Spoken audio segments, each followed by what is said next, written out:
Le quatrième exercice, exercice 4, la formation de l'hélium à partir du deutérium et le tritium, qui sont deux isotopes de l'hydrogène, est une réaction de fusion nucléaire spontanée qui se produit continuellement au cœur des étoiles.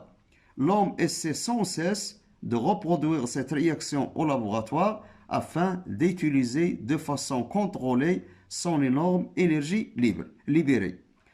Le chemin est encore long. Pourquoi? Parce que l'utilisation de ce type de transformation nucléaire, c'est-à-dire la fusion, ça demande des précautions à prendre au niveau de sécurité. Donc, il y a des problèmes qui se posent qu'on ne discute pas dans cet exercice. Pour surmonter les différents obstacles techniques, ça c'est pour les données de l'exercice 4. On modélise maintenant, cette réaction nucléaire par l'équation. Le deutérium 1, 2, le tritium dans l'hélium plus un neutron. L'hélium avec ZA. Donc les données, on a les particules, la masse en U de chaque particule, la célérité de la lumière dans le vide, la constante de Planck, l'équivalence 1I en MeV c'est moins 2, 1 MeV est égal à 1,6 10 moins 3 joules. Donc, la première question, déterminer les nombres A et Z de la particule H, E, Z, A. Donc, on peut écrire l'équation, c'est H1, 2 plus H1, 3, ça donne l'hélium ZA plus un neutron 0,1. D'après la loi de conservation, on a deux points. 2 plus 3 est égal à A plus 1 et 1 plus 1 est égal à Z plus 0.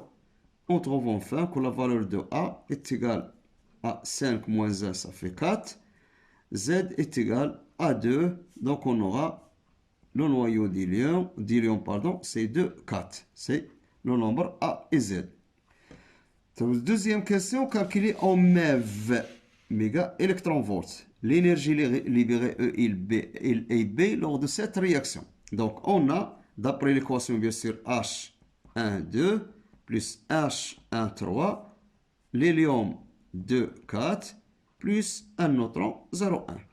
D'après la loi d'Einstein, on a l'énergie libérée au cours de cette transformation chimique est égale à delta E est égal à delta MC carré. Avec toujours le delta M, ça représente le défaut de masse au cours de cette transformation.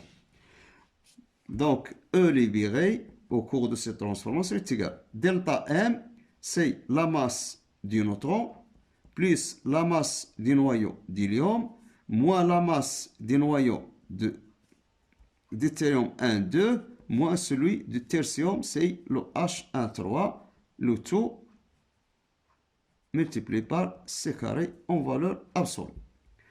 Application numérique, libéré est égal à quoi? Est égal le M du neutron, c'est donné.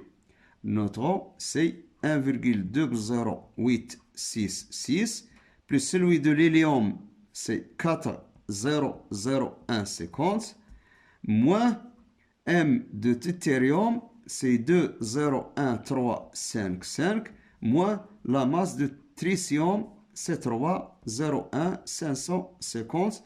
Le tout fois C au carré en valeur absolue. Donc, le calcul, bien sûr, va nous donner le delta M en U.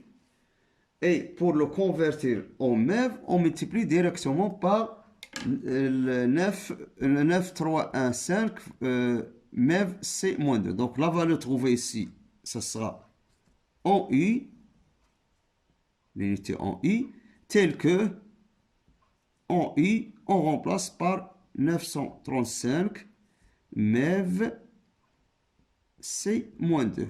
Pour que soit simplifié C2, C-2, il reste l'unité en MeV. Donc directement, on trouve que l'énergie libérée est égale à la valeur 17,6 MeV. C'est ça la valeur de l'énergie libérée au cours de cette transformation nucléaire. C'est la fusion qui se passe dans les étoiles. Troisième question. La troisième question, on suppose que toute l'énergie libérée, c'est-à-dire ELB, est transformée en rayonnement électromagnétique. Chaque rayonnement électromagnétique, bien sûr, est caractérisé par quoi? Par une longueur d'onde lambda qu'on demande de calculer. Donc, on a l'énergie libérée est transformée totalement en énergie électromagnétique.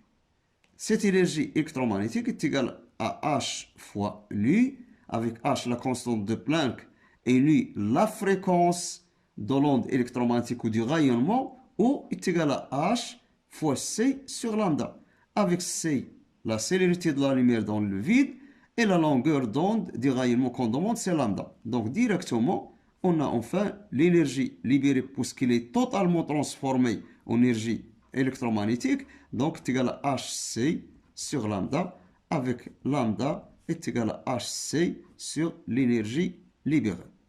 Donc ça, l'expression de quoi? C'est l'expression de la longueur d'onde. Mais il faut faire attention pour avoir la longueur d'onde en SI, système international en mètres, parce qu'on a le Hc en minutes, il faut avoir attention à ce point-là. Il faut avoir l'énergie libérée exprimée en unité de joule. Unité de joule. Dans la question précédente, attention, on l'a calculé en MeV. Donc il faut faire attention de ne pas remplacer directement E libéré par 17,6 MeV avant de la convertir. Donc convertir, c'est E libéré est égal à 17,6 MeV. Et on a dans les données 1 MeV correspond à 1,6 10-13. Donc c'est égal à 17,6 fois 1,6 fois 10 à la puissance moins 13. Et on trouve la valeur de l'énergie libérée. Et après, on remplace pour, bien sûr, pour trouver la valeur de lambda. Donc, l'application numérique maintenant, directement, lambda est égal à H.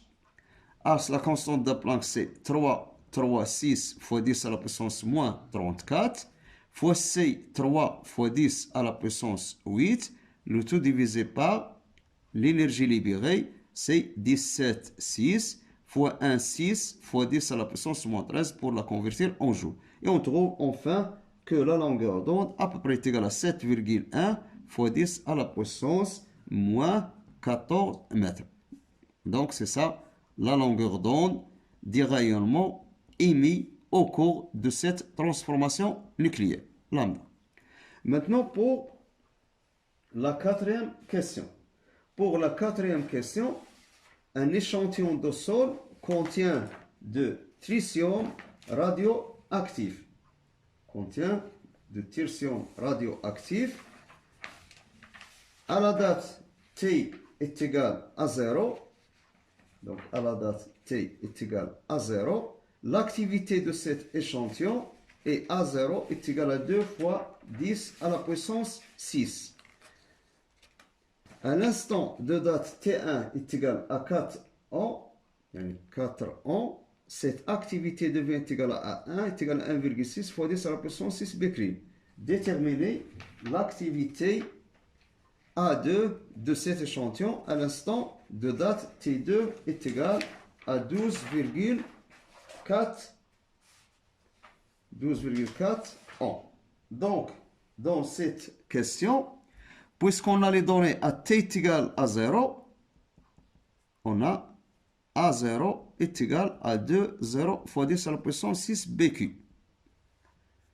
À l'instant T1 est égal à 4 ans, on a A1 est égal à 1,6 fois 10 à la puissance 6 becquerel. Et à l'instant T2 qui est égal à 12,4, on a A2 est égal à point d'interrogation, c'est ce qu'on cherche. Donc, faites attention maintenant. On a la valeur de A0, la valeur de A1, la valeur de A2. D'après la loi de désintégration, on a A1 est égal à A0, l'exponentielle de moins lambda T1. Et A2 est égal à 0, l'exponentielle de moins lambda T2. Puisqu'on a A1, c'est connu, T1 connu, T2 connu, on cherche A2, mais on a une autre inconnue, c'est lambda. Donc, pour trouver la valeur de lambda, on va l'en déduire à partir de la relation 1. Donc, si on a la relation 1 ou l'équation 1 et l'équation 2. Donc, l'équation 1, on a le A1 sur A0 est égal à l'exponentielle de moins lambda T1. On fait introduire le ln. ln de A1 sur A0 est égal à moins lambda T1. Donc, avec lambda est égal à ln de A1 sur A0 sur T1 avec un signe moins. Ou lambda est égal à ln de A0 sur A1 sur T1. Donc, si on inverse le rapport, on change de signe. On remplace dans l'équation 2. Donc, l'équation 2, ce sera A2 est égal à A0, l'exponentielle de moins lambda. Lambda, c'est le ln A0 sur A1, le tout sur T1, multiplié par T2. Application numérique, on trouve que A2 est égal à A0, c'est 2, 0, 10 à la puissance 6.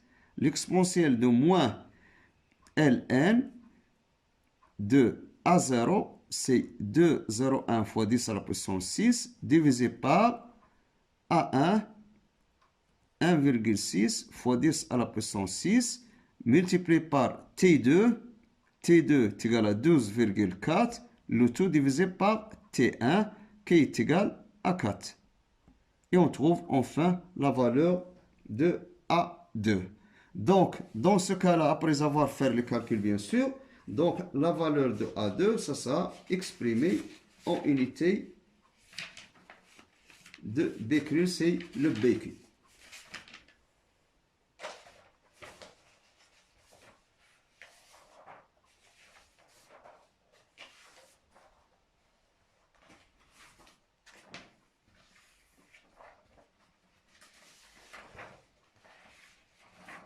Donc, après calcul, bien sûr, on trouve que le A2, enfin, le A2 est égal à peu près 1 fois 10 à la puissance 6 BQ. Et c'est ça la valeur de A2.